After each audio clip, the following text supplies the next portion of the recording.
what's up guys, welcome back to my channel, and if you're new here, then welcome to our little corner of the internet. Today we're going to be watching a video titled Why Even Harvard's Smartest Students Can't Get a Job Now, which if I went to Harvard, let me tell you, and I had to pay off that student debt, and I had to be there for years, and I couldn't even get a job, I don't know what I would do. But let's see what this video is about. This is a 24-year-old graduate from Harvard. Even after having multiple degrees from the most prestigious university in the world, she has not been able to find a single job for more than a year. It was kind of depressing because you're like graduating from Harvard, and then I was like in my parents' house in Atlanta, like unemployed. And she isn't the only one like this. Hundreds of other top university graduates have not been able to find a decent job, even after applying to multiple job openings. Unemployment amongst these top university graduates is at the highest level ever in history. 23% of Harvard students were jobless 3 months after graduating. You might think at first that this is because companies don't want to hire anymore, and that the demand for employees is less, and for AI is more. But you're wrong. You see, companies are hiring. In fact, the number of job openings over the past few years have more than doubled and has been rising consistently. So, what the hell is going on? Oh my goodness, where is this going? What does the... Okay, so, sorry. I have some... Like, my microphone has to be, like, very close to my mouth so that it stays on the right level of volume. But,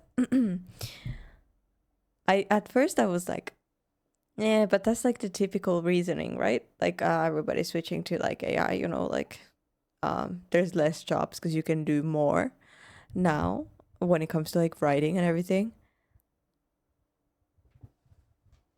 I used to work for a magazine. I'm just saying. But at the same time, I don't think so. I feel like this is going somewhere along the lines that everybody wants to, or I don't know. I'm not going to say anything. Wait, sorry. That was so useless of me to just stop and talk. You see, the real problem is not the demands for labor, it's the oversupply of labor.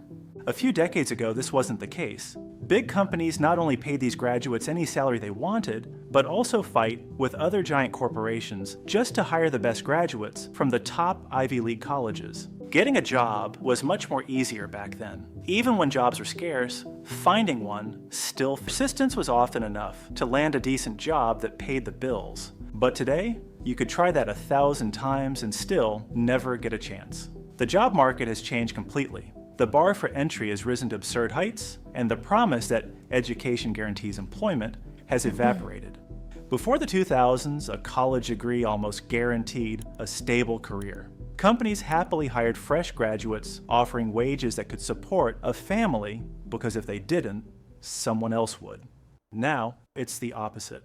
The power has shifted entirely to the employers. They're no longer fighting for us. We are fighting for their attention. A bachelor's degree, once a golden ticket, is now a bare minimum. Around 70% of job listings demand one. Require a degree. Oh my goodness. Only 40% of potential applicants have one. Oh, 75. I thought it said 95. But still, that's a lot. That require a degree? Do you have to have a degree for everything? 75% of new jobs, like in general, like what degree do you have if you work at a cafe, for example?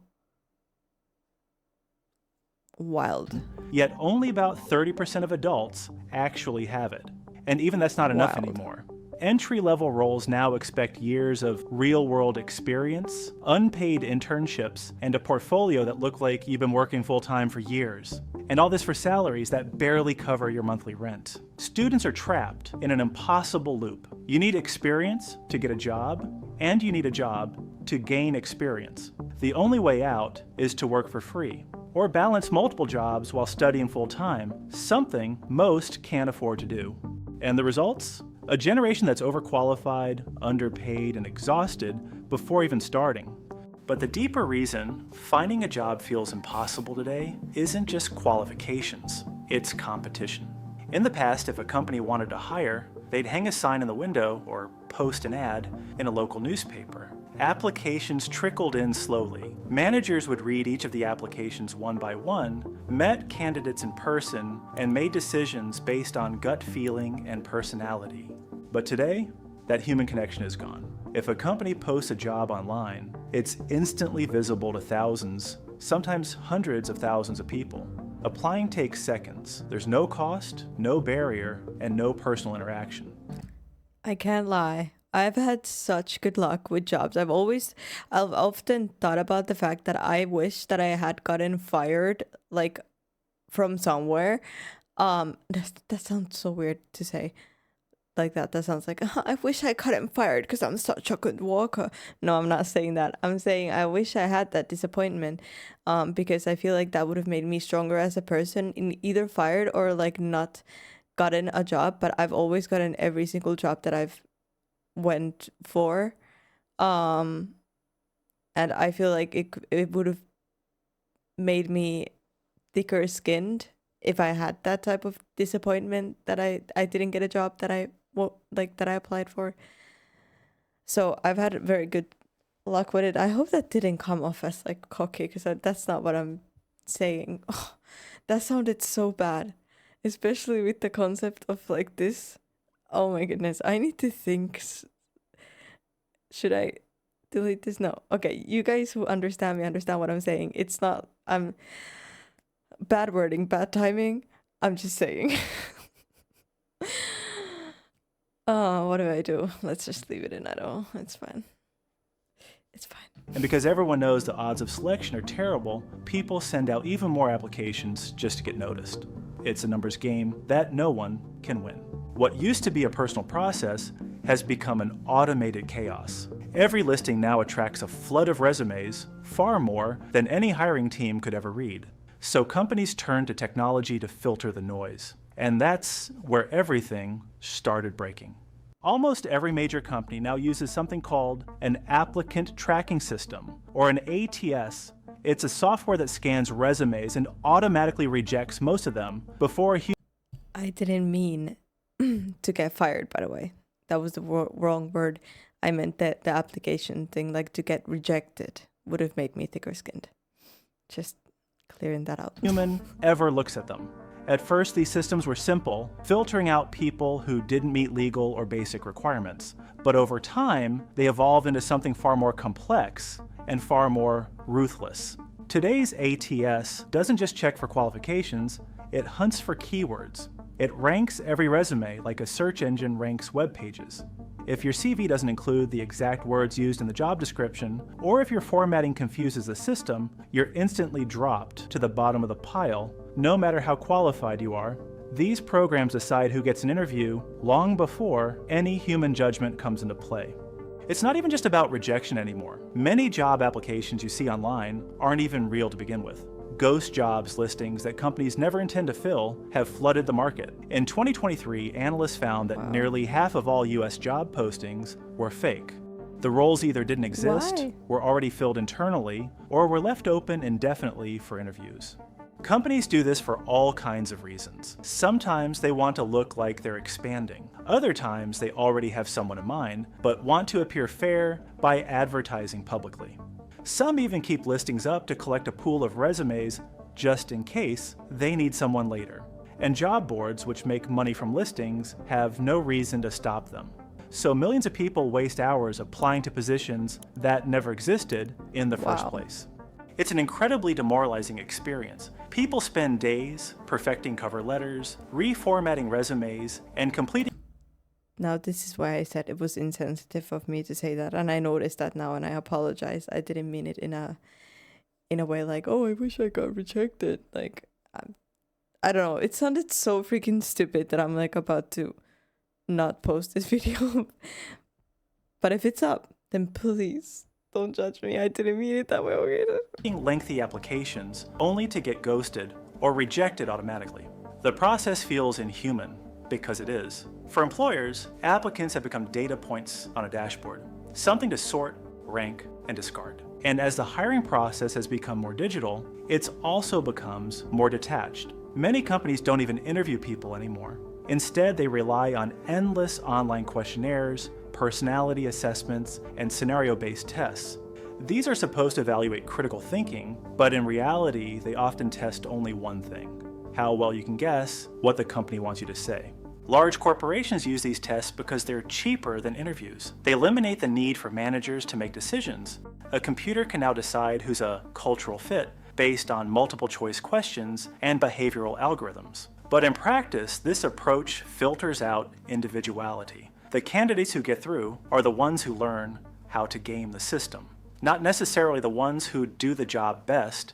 Even reference checks have lost meaning. Because companies fear lawsuits, they rarely give honest feedback about past employees. So, references have also become little more than formalities. The entire process is designed to protect companies, not to find the best candidates. Artificial intelligence is only accelerating this trend. AI tools can now read resumes more accurately than ever, screening out candidates based on subtle word patterns, tone, or even inferred personality traits. Employers love it because it saves time and money, but it also removes what little human judgment was left.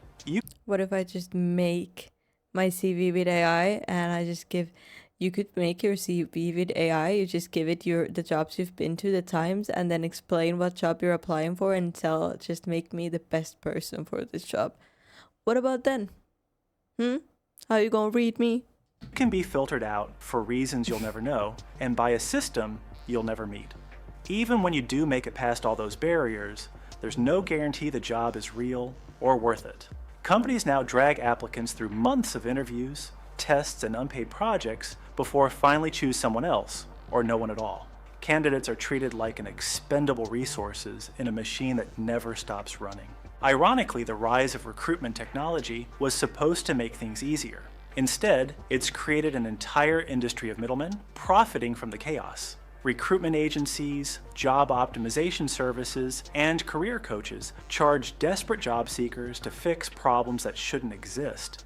In the UK alone, the recruitment industry is now worth over £140 billion, more than double what it was just a decade ago. All this effort, all this money, all this technology, and yet finding a stable job today feels harder than ever. Every step of the process is designed to favor companies, not applicants.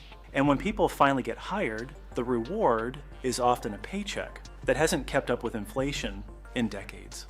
The problem is bigger than just bad software or fake listings. It's cultural. Somewhere along the way, we stopped treating work as a relationship between people and started treating it as a data problem. Hiring used to be about trust, about meeting someone and thinking, I can rely on this person. Now it's about optimization, metrics, and cost cutting. Employers talk about company culture while designing systems that strip every bit of humanity out of the process. The result is a generation that's not lazy or unmotivated, but disillusioned. They followed all the rules, studied hard, got degrees, worked internships, sent out hundreds of applications, and still ended up with nothing. It's no wonder that job burnout now begins before people. That's really sad. I mean, I wasn't expecting this, honestly. I would think that if I got a degree, then like it would be easy, like in the past, to find a job. I wasn't expecting this. And especially that 75% of the jobs require a degree. I just think that's wild. People even start working. And the irony is, this doesn't just hurt job seekers, it hurts companies too. When you replace human judgment with algorithms, you lose credibility. You miss out on brilliant people who don't fit perfectly into digital boxes. You create workplaces filled with people who are good at passing tests, not solving problems. At its core, the modern job market is broken because it has forgotten what work is supposed to be, a fair exchange of effort for opportunity.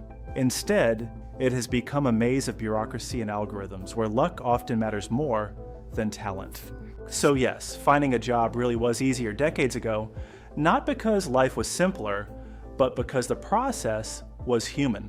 Managers hired based on potential, not filters. Applicants were seen as individuals, not keywords. And while the world has changed, If I had a company and I had people working for my company, I would definitely want to know who's working for me, not just like, AI and pick the best one. No, it's my company.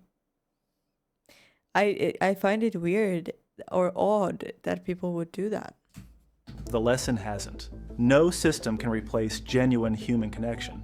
Until companies remember that, the job search will remain what it is today, a game of chance played against machines that were never built to care. Let me know your thought in the comments, and make sure to subscribe for our next interesting video coming soon. This is Rob, and you're watching Beyond Economy. Thank you, Rob. Yeah, I find that quite sad and kind of it kind of like it stresses me out in a way that this is where the world is going to, and everything is so, like, even job applications are taken through AI. Yeah, I don't know how I feel about that. But guys, please leave your thoughts in the comments below. Thank you so much for joining me for this video. I hope you liked it. Please leave a like, subscribe if you haven't yet, and I'll see you guys in the next video. Bye.